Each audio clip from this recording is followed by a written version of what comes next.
Welcome to Nazia forum. ಇವತ್ತಿನ video ಕೇಂದ್ರೀಕೃತ ದಾಖಲಾತಿ ಘಟಕ ಶಾಲಾ ಶಿಕ್ಷಣ ಇಲಾಖೆಯಿಂದ ಕಳಿಸಿರುವಂತಹದ್ದು ಕೆಲವು ಡಾಕ್ಯುಮೆಂಟ್ಗಳನ್ನ ಯಾವ್ದು ಇಂಪಾರ್ಟೆಂಟ್ ಇಲ್ಲ ಅಷ್ಟೇ ನಾನು ಸ್ಕ್ರೀನ್ಶಾಟ್ ತಗೊಂಡು ಅದರ ಮೇಲೆ ನಾನು ಡಿಸ್ಕಸ್ ಮಾಡಲಿಕ್ಕೆ ಬಂದಿದ್ದೀನಿ. ಅಭ್ಯರ್ಥಿಗಳು ಪದೇ ಪದೇ ಕೇಳಲಾಗುವ ಪ್ರಶ್ನೆಗಳಿಗೆ ಶಿಕ್ಷಣ ಇಲಾಖೆದವರು ತಾವಾಗೇ ಒಂದು ಡಾಕ್ಯುಮೆಂಟ್ಗಳನ್ನ ಬಿಟ್ಟಿದ್ದಾರೆ. ಸೊ ಅದನ್ನೇ ಇಲ್ಲಿ ನಾವು ಡಿಸ್ಕಸ್ ಮಾಡೋಣ. ಪದೇ ಪದೇ ಕೇಳಲಾಗುವ ಪ್ರಶ್ನೆಗಳಿಗೆ ಉತ್ತರಗಳು. 2026-27ನೇ ಸಾಲಿನಲ್ಲಿ ಸರ್ಕಾರಿ ಪ್ರಾಥಮಿಕ ಶಾಲೆಗಳಲ್ಲಿ ಖಾಲಿ ಇರುವ ಪ್ರಾಥಮಿಕ ಶಾಲಾ ಶಿಕ್ಷಣ ಸಾಮಾನ್ಯ 1ರಿಂದ 5ನೇ ತರಗತಿ, ಸರ್ಕಾರಿ ಪ್ರಾಥಮಿಕ ಹಿರಿಯ ಪ್ರಾಥಮಿಕ ಶಾಲೆಗಳಲ್ಲಿ ದೈಹಿಕ ಶಿಕ್ಷಣ ಗ್ರೇಡ್ 2 1ರಿಂದ 8 ವೃಂದದ ಹುದ್ದೆಗಳಿಗೆ, ಪದವೀಧರ ಪ್ರಾಥಮಿಕ ಶಿಕ್ಷಕ 6ರಿಂದ 8ನೇ ತರಗತಿ ವೃಂದದ ಹುದ್ದೆಗಳಿಗೆ, ಗಣಕ ವಿಜ್ಞಾನ ಶಿಕ್ಷಕ 1ರಿಂದ 8ನೇ ತರಗತಿ ಹುದ್ದೆಗಳಿಗೆ ಭರ್ತಿ ಮಾಡುವ ಸಂಬಂಧ ರಾಜ್ಯದ ಆಯಾ ಜಿಲ್ಲಾವಾರು ಅಧಿಸೂಚನೆ ಹೊರಡಿಸಲಾಗಿದ್ದು ಅರ್ಹ ಅಭ್ಯರ್ಥಿಗಳಿಂದ ಅರ್ಜಿಗಳನ್ನು ಆಹ್ವಾನಿಸಲಾಗಿದೆ. ಹೌದಾ?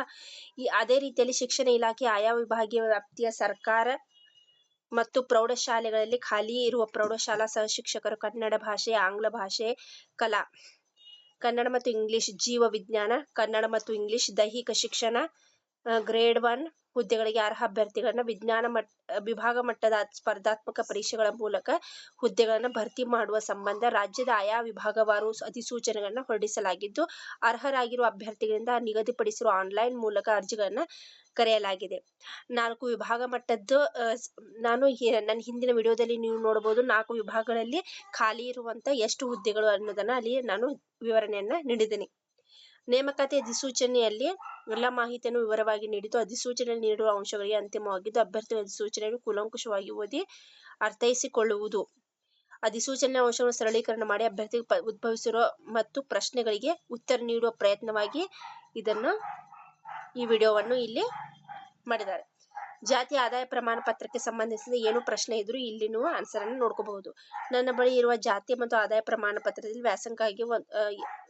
ವ್ಯಾಸಂಗಾತಿ ಎಂದು ನಮೂದಿಸಲಾಗಿದೆ. ಸದರಿ ಪ್ರಮಾಣ ಪತ್ರ ನೇಮಕಾತಿಗೆ ಸಲ್ಲಿಸಬಹುದೇ? ಜಾತಿ ಆದಾಯ ಪ್ರಮಾಣ ಪತ್ರದಲ್ಲಿ ವ್ಯಾಸಂಗಕ್ಕೆ ಎಂದು ನಮೂದಿಸಲಾಗಿದ್ದು ಪರಿಗಣಿಸಲಾಗುವುದಿಲ್ಲ. ವ್ಯಾಸಂಗಕ್ಕೆ ಅಥವಾ ಉದ್ಯೋಗಕ್ಕೆ ನಮೂದಿಸದೇ ಇರುವ ಪ್ರಮಾಣ ಪತ್ರ ಸಲ್ಲಿಸಬಹುದು ಅಥವಾ ಉದ್ಯೋಗಕ್ಕಾಗಿ ಎಂದು ನಮೂದಿಸಿರುವ ಪ್ರಮಾಣ ಪತ್ರ ಸಲ್ಲಿಸಬಹುದು. ಅಭ್ಯರ್ಥಿಗಳು ನೇಮಕಾತಿ ಹೊಂದಿದಲ್ಲಿ ಜಾತಿ ಆದಾಯ ಪ್ರಮಾಣ ಪತ್ರ, ಸಿಂಧುತ್ವ ಪ್ರಮಾಣ ಪತ್ರ ಸಲ್ಲಿಸುವುದು ಕಡ್ಡಾಯ. ನೇಮಕಾತಿ ಜಾತಿ ಮತ್ತು ಆದಾಯ ಮೀಸಲಾತಿ ಕೋರಿ ಮುಖ್ಯ ಆಯ್ಕೆ ಪಟ್ಟಿಯಲ್ಲಿ ಸಾಮಾನ್ಯ ವರ್ಗದಲ್ಲಿ ಜಿಎಂ ನಲ್ಲಿ ಆಯ್ಕೆಯಾದರೂ ಸಿಂಧುತ್ವ ಸಲ್ಲಿಸಬೇಕೇ?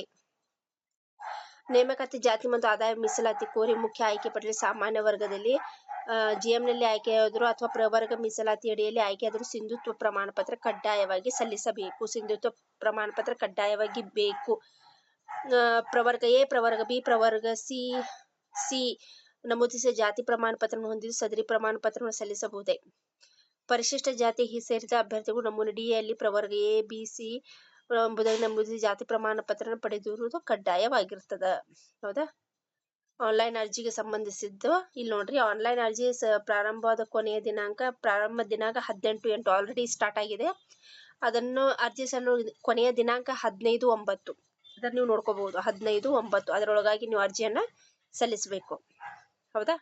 ನೆಕ್ಸ್ಟ್, ಕಲ್ಯಾಣ ಕರ್ನಾಟಕ 371J ಪ್ರಕಾರ ಏನು ಕ್ವಶನ್ಗಳನ್ನು ನೀವು ಏನು ಕ್ವಶನ್ ಡೌಟ್ ಇದೆ ಡೌಟ್ಗಳನ್ನ ನೀವು ಇಲ್ಲಿ ಕ್ಲಾರಿಫೈ ಮಾಡ್ಕೋಬಹುದು. 370J ಮೀಸಲಾತಿಯಲ್ಲಿ ಅಭ್ಯರ್ಥಿಯಾಗಿದ್ದು ನಾನು ಕಲ್ಯಾಣ ಕರ್ನಾಟಕೇತರ ಜಿಲ್ಲೆಗಳ ಅರ್ಜಿ ಸಲ್ಲಿಸಬಹುದು. ಎಸ್, ಅರ್ಜಿ ಸಲ್ಲಿಸಬಹುದು ನೀವು. ಹೌದಾ? HK ಸರ್ಟಿಫಿಕೇಟ್ ಇದೆ, ಆದರೆ ನಾನು ನಾನ್ HK ಜಿಲ್ಲೆಯಲ್ಲಿ ವಾಸಿಯಾಗಿರ್ತೇನೆ. ನಾನು 370J ಮೀಸಲಾಡಿಯಲ್ಲಿ ಅರ್ಜಿ ಸಲ್ಲಿಸಬಹುದೇ? ಎಸ್, ಅರ್ಜಿಯನ್ನ ಸಲ್ಲಿಸಬಹುದು. ಶೈಕ್ಷಣಿಕ ವಿದ್ಯಾರ್ಹತೆ ಸಂಬಂಧಿಸಿ GPT ಹುದ್ದೆ ಆಕಾಂಕ್ಷಿಯಾಗಿದ್ದು ಪದವಿಯಲ್ಲಿ ಸರಾಸರಿ ಅಂಕಗಳನ್ನು ಗಳಿಸಿರಬೇಕು ಅಥವಾ ಹುದ್ದೆಯ ವಿಷಯಕ್ಕೆ ಸಂಬಂಧಿಸಿದ ಸಮೂಹ ವಿಷಯಗಳಲ್ಲಿ 50% ಗಳಿಸಿರಬೇಕೆ. ಸರಾಸರಿ 50% ಆಗಲೇಬೇಕು. ನಾನು ಪ್ರಾಥಮಿಕ ಶಾಲಾ ಶಿಕ್ಷಕ PST, ಪದವಿ ಶಾಲಾ ಶಿಕ್ಷಕ GPT, ಪ್ರೌಢಶಾಲಾ ಶಿಕ್ಷಕ AM ಈ 3 ಹುದ್ದೆಗಳ ವಿದ್ಯಾರ್ಹತೆಯನ್ನು ಹೊಂದಿದ್ದೇನೆ. ನಾನು ಎಲ್ಲಾ 3 ಹುದ್ದೆಗೆ ಒಂದೇ ಜಿಲ್ಲೆಯಲ್ಲಿ ಅರ್ಜಿ ಸಲ್ಲಿಸಬೇಕೆ? ಪ್ರಾಥಮಿಕ ಶಾಲಾ ಶಿಕ್ಷಕ PST, GPT ಮತ್ತು AM ಈ 3 ವೃಂದಗಳಿಗೆ ವಿದ್ಯಾರ್ಹತೆಯನ್ನು ಹೊಂದಿರುವ ಅಭ್ಯರ್ಥಿಯು ತಾನು ಇಚ್ಛೆಯಂತೆ ಬೇರೆ ಬೇರೆ ವೃಂದಕ್ಕೆ ಬೇರೆ ಬೇರೆ ಜಿಲ್ಲೆಯಲ್ಲಿ ಅರ್ಜಿ ಸಲ್ಲಿಸಬಹುದು. ಆದರೆ ಒಂದು ವೃಂದಕ್ಕೆ ಒಂದು ಜಿಲ್ಲೆ ಆಯ್ಕೆ ಮಾಡಿಕೊಳ್ಳಬೇಕಿರುತ್ತದೆ. ಅರ್ಜಿ ನೀವು ಎಲ್ಲಿ ಬೇಕಾದಲ್ಲಿ ಸಲ್ಲಿಸಬಹುದು. ಆದರೆ ಒಂದು ವೃತ್ತಕ್ಕೆ ಒಂದು ಜಿಲ್ಲೆ ಆಯ್ಕೆಯನ್ನ ಮಾಡಿಕೊಳ್ಬೇಕಾಗ್ತದೆ.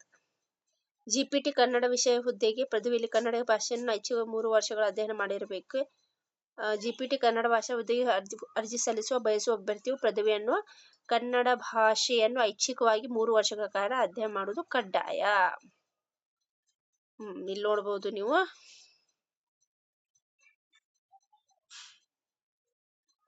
ಇದೆಲ್ಲವನ್ನ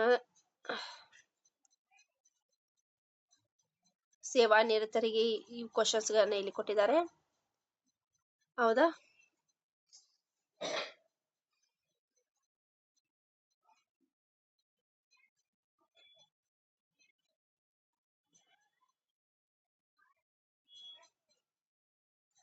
ಓಕೆ, ಇವೆಲ್ಲ ಕ್ವಶನ್ಗಳನ್ನ ಅವ್ರು ಆಲ್ರೆಡಿ ಅಭ್ಯರ್ಥಿ ಕೇಳಬಹುದಂತ ಕ್ವಶನ್ಗಳನ್ನ ಅವರೇ ಏನ್ ಮಾಡಿದಾರಪ್ಪ ಅಂದ್ರೆ ಆನ್ಸರ್ಗಳನ್ನ ಶಿಕ್ಷಣ ಇಲಾಖೆಯವರು ಬಿಟ್ಟಿದ್ದಾರೆ. ಸೊ ಇವನ್ನೆಲ್ಲ ನೋಡಿ ನೀವು ಕ್ಲಿಯರ್ ಮಾಡ್ಕೋಬಹುದು.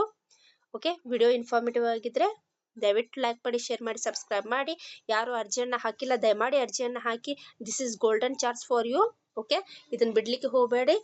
ನೆಕ್ಸ್ಟ್ ನಾಳೆಯಿಂದ ನಾನು ಹೊಸ ಹೊಸ ವಿಡಿಯೋಗಳನ್ನ ತರಲಿಕ್ಕೆ ಪ್ರಯತ್ನವನ್ನ ಮಾಡ್ತೀನಿ. ಓಕೆ, ಬಿ ಸಪೋರ್ಟಿವ್ ಆಗಿರಿ.